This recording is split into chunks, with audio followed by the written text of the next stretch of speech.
जय हिंद दोस्तों। आज हम 9 जुलाई 2024 का डेली करंट अफेयर डिस्कस कर रहे हैं, लेकिन उससे पहले हम प्रश्न कराने से पहले ये देख लेते हैं कि 9 जुलाई को क्या मनाया जाता है। तो 9 जुलाई को भारत की पहली पंचवर्षीय योजना जो 1951 से शुरू हुई थी और 1951 से लेकर 1956 तक चली थी, उसकी शुरुआत होती है 9 जुलाई 1951 से। इसे याद रखिएगा। और 9 जुलाई को क्या मनाया जाता है? 9 जुलाई को मनाया जाता है राष्ट्रीय विद्यार्थी दिवस, नेशनल स्टूडेंट डे मनाया जाता है 9 जुलाई को। इसके अलावा 9 जुलाई 1925 को गुरुदत्त जो भारतीय अभिनेता रहे हैं उनका जन्म हुआ था। और आपने उनकी एक मूवी देखी होगी, प्यासा नाम से, बहुत ही फेमस मूवी है। वो गुरुदत्त जो अभिनेता रहे हैं उनका जन्म हुआ था 9 जुलाई 1925 को। तो याद रखिएगा 9 जुलाई 1951 को भारत की पहली पंचवर्षीय योजना की शुरुआत हुई और राष्ट्रीय विद्यार्थी दिवस मनाया जाता है 9 जुलाई को। पहला प्रश्न देख रहे हैं, हाल ही में किसे म्यूनिक फिल्म फेस्टिवल में लाइफ टाइम अचीवमेंट अवार्ड से सम्मानित किया गया है? सबसे पहले ये देख लेते हैं, म्यूनिक फिल्म फेस्टिवल जो है ये म्यूनिक कहाँ पर है? म्यूनिक है जर्मनी का एक शहर है म्यूनिक। तो जर्मनी के जो शहर है म्यूनिक, वहाँ पे एक फिल्म फेस्टिवल हुआ, उसमें लाइफ टाइम अचीवमेंट अवार्ड दिया गया। किसको दिया गया? ये दिया गया केट विंसलेट, जो एक ब्रिटिश अभिनेत्री हैं। इन्हें म्यूनिक फिल्म फेस्टिवल में लाइफ टाइम अचीवमेंट अवार्ड दिया है। आप सभी जानते होंगे केट विंसलेट को, इन्होंने टाइटैनिक मूवी में अभिनय किया है। अब हम देख लेते हैं जर्मनी के बारे में, क्योंकि जो म्यूनिक है वो जर्मनी में है। जर्मनी की राजधानी क्या है? बर्लिन है। और वर्तमान में यहाँ के जो चांसलर हैं उनका नाम है ओलाफ स्कोल्ज। क्या नाम है? ओलाफ स्कोल्ज यहाँ के चांसलर हैं। भाषा जर्मनी बोली जाती है यहाँ पर। अगले प्रश्न पर चलते हैं। अगला प्रश्न है, हाल ही में प्लास्टिक रिसाइकलिंग और स्थिरता पर वैश्विक सम्मेलन कहाँ हुआ है? जो प्लास्टिक रिसाइकलिंग और स्थिरता पर वैश्विक सम्मेलन हुआ है ये नई दिल्ली में हुआ है। नई दिल्ली में प्रगति मैदान में जो भारत मंडपम है उसी में प्लास्टिक रिसाइकलिंग और स्थिरता पर वैश्विक सम्मेलन हुआ है। ये 4 दिवसीय सम्मेलन था और इसकी शुरुआत भी होती है 4 जुलाई से। 4, 5, 6, 7 4 दिन चला और 4 जुलाई से इसकी शुरुआत भी हुई। तो याद रखिएगा नई दिल्ली के प्रगति मैदान में जो भारत मंडपम है वहीं पर प्लास्टिक रिसाइकलिंग और स्थिरता पर वैश्विक सम्मेलन का आयोजन किया गया था। अगले प्रश्न पर चलते हैं। अगला प्रश्न है, हाल ही में स्मृति विश्वास का निधन हुआ है, वे कौन थी? तो स्मृति विश्वास जो है भारतीय फिल्म अभिनेत्री थी। इनका निधन हुआ है और ये 100 वर्ष इन्होंने अपने पूरे किए थे फरवरी 2024 में। तो इनका निधन हो गया है। और इनका जन्म हुआ था कोलकाता में फरवरी 1924 में और इनका निधन नासिक में हुआ है जुलाई 2024 में। 1924 में, फरवरी 1924 में जन्म और जुलाई 2024 में इनका निधन हुआ। पूरे 100 वर्ष इन्होंने पूरे किए अपने जीवन के। अगले प्रश्न पर चलते हैं। अगला प्रश्न है, हाल ही में झारखंड हाई कोर्ट के नए चीफ जस्टिस कौन बने हैं? झारखंड हाई कोर्ट के जो नए चीफ जस्टिस यानी झारखंड उच्च न्यायालय के नए मुख्य न्यायाधीश जो बने हैं उनका नाम है विद्युत रंजन सारंगी। या पूरा नाम नहीं लिखा, विद्युत रंजन सारंगी इनका नाम है। ऑप्शन नंबर बी इसका सही आंसर हो जाएगा। विद्युत रंजन सारंगी झारखंड हाई कोर्ट के नए चीफ जस्टिस बने हैं। अब हम झारखंड के बारे में बात कर लेते हैं। इसकी राजधानी है रांची और इसके जो मुख्यमंत्री हैं वो हैं हेमंत सोरेन। हेमंत सोरेन ने अभी कुछ दिन पहले ही शपथ ली है। इससे पहले चंपाई सोरेन मुख्यमंत्री के रूप में कार्यभार संभाल रहे थे, झारखंड के मुख्यमंत्री के रूप में कार्यभार संभाल रहे थे। अब हेमंत सोरेन ने पुनः शपथ ले ली है और हेमंत सोरेन जो है झारखंड मुक्ति मोर्चा, जिसे शॉर्टकट में झामुमो कहते हैं, उस पार्टी से ये झारखंड के मुख्यमंत्री हैं। अगर हम राज्यपाल के बारे में बात करें तो झारखंड के राज्यपाल हैं सीपी राधाकृष्णन। सीपी राधाकृष्णन जी ने ही विद्युत रंजन सारंगी जी को झारखंड हाई कोर्ट के चीफ जस्टिस के रूप में शपथ दिलवाई। और झारखंड के बारे में एक और बात बता देते हैं कि 15 नवंबर 2000 को बिहार से कटकर झारखंड एक नया राज्य बना था और इसके पहले जो मुख्यमंत्री थे उनका नाम था बाबूलाल मरांडी। अगले प्रश्न पर चलते हैं। उससे पहले कुछ इम्पोर्टेंट देख लेते हैं, नियुक्तियों से संबंधित ही है। 30वें सेना प्रमुख के रूप में उपेंद्र द्विवेदी जी ने कार्यभार संभाला है। CS शेट्टी या चल्ला श्रीनिवासुलु शेट्टी एसबीआई के नए चेयरमैन बने। एसबीआई मतलब State Bank of India. IAS Manoj Kumar Singh Uttar Pradesh के नए मुख्य सचिव बने हैं। सुजाता सोनिक ने महाराष्ट्र के नए मुख्य सचिव के रूप में पदभार ग्रहण किया है। और सुजाता सोनिक जो हैं वो महाराष्ट्र की पहली महिला मुख्य सचिव के रूप में भी इन्होंने पदभार ग्रहण किया, मतलब पहली महिला इस पद पर पहुंची है महाराष्ट्र राज्य में। अगले पॉइंट को देख लेते हैं। Ravi Agrawal CBDT central board of direct taxes के नए अध्यक्ष बने हैं। नाटो के अगले महासचिव के रूप में मार्क रूट को नियुक्त किया गया। नाटो यानी नॉर्थ अटलांटिक ट्रीटी ऑर्गेनाइजेशन के अगले महासचिव के रूप में मार्क रूट को नियुक्त किया गया है। और भारत के नए गोल्फ प्रमुख कौन बने हैं? कपिल देव बने हैं। साइमन मार्क को भारत के पहले एआई विश्वविद्यालय में कुलपति के रूप में नियुक्ति दी गई है। इन सबको याद रखिएगा। अगले प्रश्न पर चलते हैं। अगला प्रश्न है, हाल ही में 57वें आसियान विदेश मंत्रियों की बैठक की मेजबानी कौन करेगा? तो 57वें आसियान विदेश मंत्रियों की बैठक की मेजबानी जो देश कर रहा है उसका नाम है लाओस। 57वें आसियान विदेश मंत्रियों की बैठक लाओस की राजधानी वियंतियाने में संपन्न होगी। और अगर हम बात करें लाओस के बारे में तो लाओस जो है एशियाई महाद्वीप का एक देश है। इसकी राजधानी है वियंतियाने। मुद्रा है लाओ कीप। क्या नाम है? लाओ कीप यहाँ की मुद्रा है। अब हम अगर आसियान के बारे में बात करें तो ASEAN आसियान ऐसे लिखा जाता है। इसका फुल फॉर्म है association of south east Asian nation. Association of south east Asian nation. इसकी स्थापना जो हुई थी 8 अगस्त 1967 को। कब हुई थी? 8 अगस्त 1967 को इसकी स्थापना हुई थी। और आसियान का जो हेडक्वार्टर कहाँ पर है? जकार्ता। जकार्ता क्या है? जकार्ता जो है इंडोनेशिया की राजधानी है। अगले प्रश्न पर चलते हैं। अगला प्रश्न है, हाल ही में किसे पंजाब और हरियाणा उच्च न्यायालय का मुख्य न्यायाधीश नियुक्त किया है? तो पंजाब और हरियाणा उच्च न्यायालय का जो मुख्य न्यायाधीश नियुक्त किया गया है वो किया गया जस्टिस सील नागू जी को। तो ऑप्शन नंबर सी जो है इसका राइट आंसर हो जाएगा। जस्टिस सील नागू जी को पंजाब और हरियाणा उच्च न्यायालय का मुख्य न्यायाधीश नियुक्त किया गया है। पंजाब और हरियाणा उच्च न्यायालय कहाँ पर है? चंडीगढ़ में है।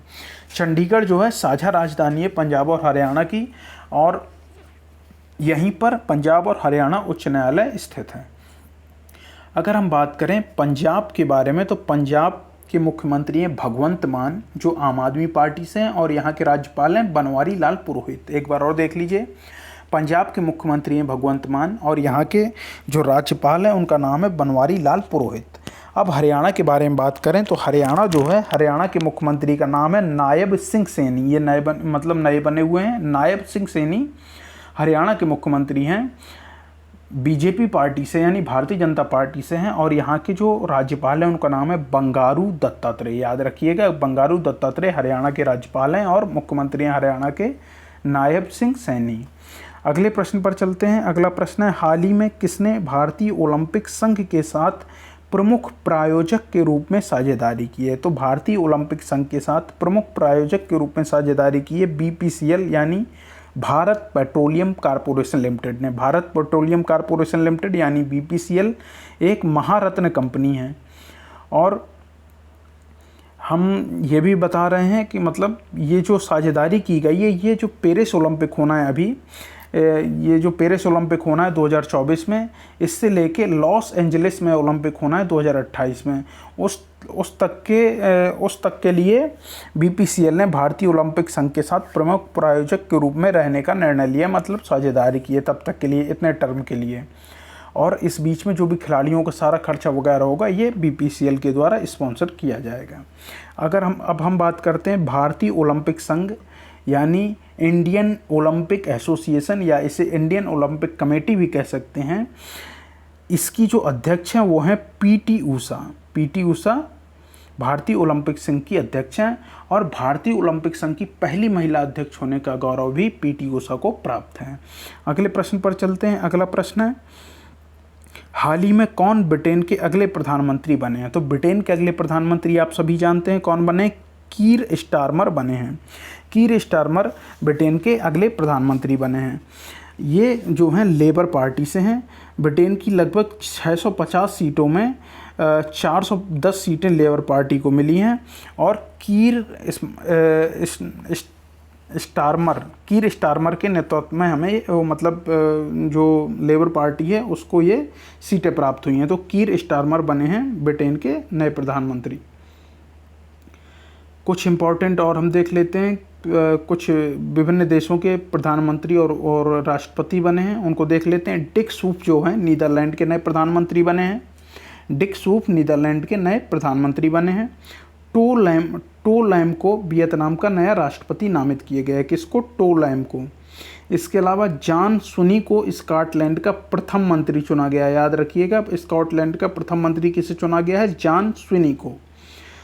जोस राउल मुलिनो, नाम याद रखिएगा, जोस राउल मुलिनो को पनामा का नया राष्ट्रपति चुना गया है। अगले प्रश्न पर चलते हैं, अगले पॉइंट पर चलते हैं। आंद्रेज प्लेंकोविक को क्रोएशिया का फिर से पीएम चुना गया है, मतलब नियुक्त किया गया है। आंद्रेज प्लेंकोविक को क्रोएशिया का फिर से प्रधानमंत्री नियुक्त किया गया है। इसाक डार पाकिस्तान के नए उप प्रधानमंत्री बने। ये इसाक डार जो बने थे ये उप प्रधानमंत्री बने थे अप्रैल 2024 में, और आंद्रेज प्लेंकोविक जो बने थे क्रोएशिया के फिर से प्रधानमंत्री ये मई 2024 में बने थे। इसाक डार पाकिस्तान के नए उप प्रधानमंत्री बने थे अप्रैल 2024 में। अगर हम पाकिस्तान के प्रधानमंत्री के बारे में बात करें तो पाकिस्तान के वर्तमान में प्रधानमंत्री हैं शहबाज शरीफ, और प्रबोवो सुबियांतो को इंडोनेशिया का राष्ट्रपति नियुक्त किया गया है। किसको? प्रबोवो सुबियांतो को इंडोनेशिया का राष्ट्रपति नियुक्त किया गया है। आप सभी को जितने ये देश हैं जैसे ये नीदरलैंड, वियतनाम, आप सभी को क्या करना है कमेंट सेक्शन में Netherland, Vietnam, Scotland, Panama, Croatia, Pakistan और इंडोनेशिया, इन सभी की राजधानी का नाम आपको लिखना है कमेंट सेक्शन में। और अगर आपने अभी तक हमारे इस यूट्यूब चैनल को सब्सक्राइब नहीं किया है, आपने हमारे यूट्यूब चैनल को आप ज़रूर सब्सक्राइब करिए और बेल आइकन दबा के वीडियो कैसा लगा और जो भी इसमें प्रश्न पूछे जाएं उनको कमेंट सेक्शन में जवाब ज़रूर दीजिएगा। लाइक, कमेंट, शेयर बराबर करते रहिएगा। और अगर आप फेसबुक वगैरह में देख रहे हैं या किसी अदर प्लेटफॉर्म पर देख रहे हैं तो आप हमारे वीडियो को लाइक करिए, ज़्यादा से ज़्यादा शेयर करिए और कमेंट भी करिए। अगले प्रश्न पर चलते हैं। अगला प्रश्न है, हाल ही में ग्लोबल इंडिया एआई शिखर सम्मेलन 2024 कहाँ संपन्न हुआ है? जो ग्लोबल इंडिया एआई शिखर सम्मेलन है ये 2024 में कहाँ पर संपन्न हुआ है? ये संपन्न हुआ है नई दिल्ली के भारत मंडपम में ही, और ये 2 दिवसीय शिखर सम्मेलन था, इसे भी याद रखिएगा। ग्लोबल इंडिया एआई शिखर सम्मेलन 2024 ये 2 दिवसीय शिखर सम्मेलन था और नई दिल्ली के भारत मंडपम जो प्रगति मैदान में है उसी में संपन्न हुआ है। अगले प्रश्न पर चलते हैं। अगला प्रश्न है, हाल ही में किस राज्य में संकटग्रस्त मेनलैंड सीरो देखा गया है? संकटग्रस्त प्रजाति का एक मेनलैंड संकटग्रस्त प्रजाति का ये दुर्लभ स्तनपायी है जिसका नाम है मेनलैंड सीरो। ये कहाँ पे देखा गया? ये असम के रायमोना राष्ट्रीय उद्यान या रायमोना नेशनल पार्क में इसको देखा गया है। तो याद रखिएगा, असम राज्य के रायमोना नेशनल पार्क में दुर्लभ स्तनपायी जो संकटग्रस्त श्रेणी में है मेनलैंड सीरो को देखा गया है। अगर हम असम के बारे में बात करें तो असम के मुख्यमंत्री कौन है? हेमंत बिश्वा शर्मा, राजधानी है दिसपुर, और राज्यपाल कौन है? गुलाब चंद कटारिया। हाँ, एक बात याद रखिएगा, कल हमने आपको नीति आयोग के जो हैं सीईओ हमने अमिताभ कांत बताए थे, वो नहीं है अमिताभ कांत फरवरी 2024 में हटा दिए गए थे। उनकी जगह वीवीआर सुब्रमण्यम को नियुक्त किया गया था। किसको? वीवीआर सुब्रमण्यम को नियुक्त किया गया था नीति आयोग के सीईओ के रूप में। अगले प्रश्न पर चलते हैं। अगला प्रश्न है, हाल ही में किसने दुनिया की पहली सीएनजी बाइक बनाई है? तो दुनिया की पहली सीएनजी बाइक बनाई है बजाज ऑटो ने, और बजाज ऑटो ने दुनिया की पहली सीएनजी बाइक को नाम क्या दिया है? फ्रीडम 125 नाम से दुनिया की पहली सीएनजी बाइक बनाई है अब बजाज ऑटो ने, और एक तरीके से ये ऐतिहासिक इन्होंने दुनिया की पहली बाइक बनाई है सीएनजी बाइक, तो एक तरीके से ऐतिहासिक कार है। अगले प्रश्न पर चलते हैं। अगला प्रश्न है, हाल ही में किस राज्य के मेडिकल कॉलेजों में छात्र आगामी शैक्षणिक सत्र से हिंदी मीडियम में पढ़ाई शुरू करेंगे। मतलब NEP 2020 में बात की गई थी कि हिंदी में मेडिकल की पढ़ाई कराई जाएगी, तो बिहार जो है जुलाई 2024 के सत्र से ही MBBS की पढ़ाई हिंदी में कराने की शुरुआत कर रहा है। तो ऑप्शन बी इसका राइट आंसर हो जाएगा। ये देखिए लिखा हुआ है, राष्ट्रीय शिक्षा नीति NEP 2020 के प्रावधानों के अंतर्गत मध्य प्रदेश और उत्तर प्रदेश की सरकारों द्वारा चिकित्सा पाठ्यक्रमों को हिंदी में भी उपलब्ध कराए जाने की घोषणा के बाद अब बिहार सरकार ने भी इस दिशा में कदम उठाया है। बिहार सरकार ने मेडिकल स्नातक कोर्स MBBS को अब हिंदी में कराए जाने की घोषणा की है। तो ये जुलाई 2024 के सत्र से ही शुरू करेगा बिहार राज्य। अगले प्रश्न पर चलते हैं, लेकिन उससे पहले बिहार के मुख्यमंत्री कौन है? बिहार के मुख्यमंत्री नीतीश कुमार। आप लोग को कमेंट सेक्शन में बताना है बिहार के दोनों मुख्यमंत्रियों के नाम। आप लोग को क्या बताना है? कमेंट सेक्शन में बताना है। अगले प्रश्न पर चलते हैं। अगला प्रश्न है, हाल ही में किसने स्पाइस अवार्ड या कहा जाए स्पाइस हाँ ठीक है, स्पाइसेस अवार्ड कहा जाए, कुल मिला के मसाला अवार्ड है, स्पाइस अवार्ड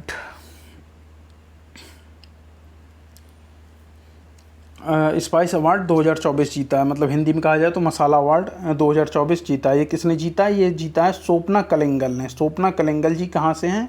स्वप्ना कलिंगल जी त्रिपुर केरल की एक किसान है, कलिंगल प्लांटेशन की कृषक हैं ये स्वप्ना कलिंगल जी, और ये त्रिशूल केरल की रहने वाली हैं।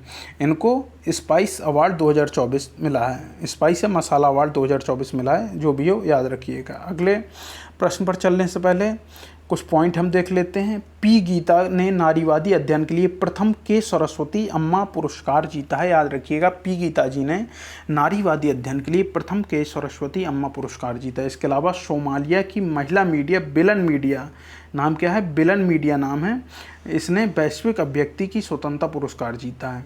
अगला पॉइंट देख लेते हैं। पेन पेंटर पुरस्कार 2024 से अरुंधति राय को सम्मानित किया गया है। संजना ठाकुर जो मुंबई से हैं, इन्होंने 2024 का राष्ट्रमंडल लघु कथा पुरस्कार जीता है। इनकी जो कहानी है या कथा है उसका नाम है ऐश्वर्या राय।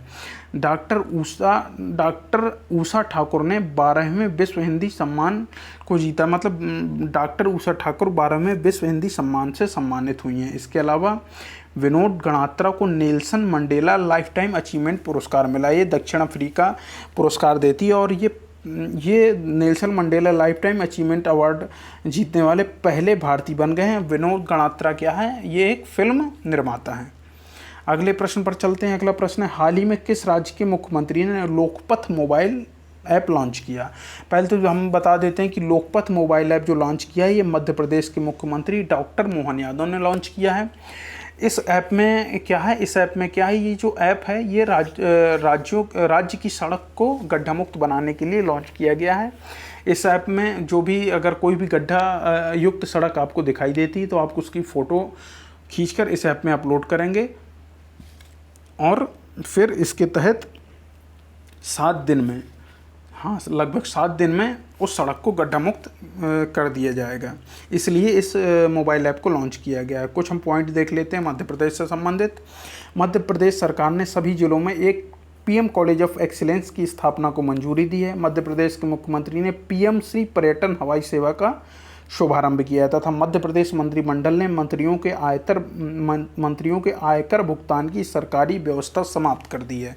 अब मंत्री और मुख्यमंत्री अपना आयकर खुद से भरेंगे। मध्य प्रदेश सरकार ने दुकानें और व्यावसायिक प्रतिष्ठान 24 घंटे खुले रखने की अनुमति दी है। अगर हम मध्य प्रदेश के बारे में बात करें तो राजधानी है भोपाल, और यहाँ के जो मुख्यमंत्री हैं आप सभी जानते हैं मोहन यादव जी हैं, और राज्यपाल हैं यहाँ के मंगू भाई छगन भाई पटेल।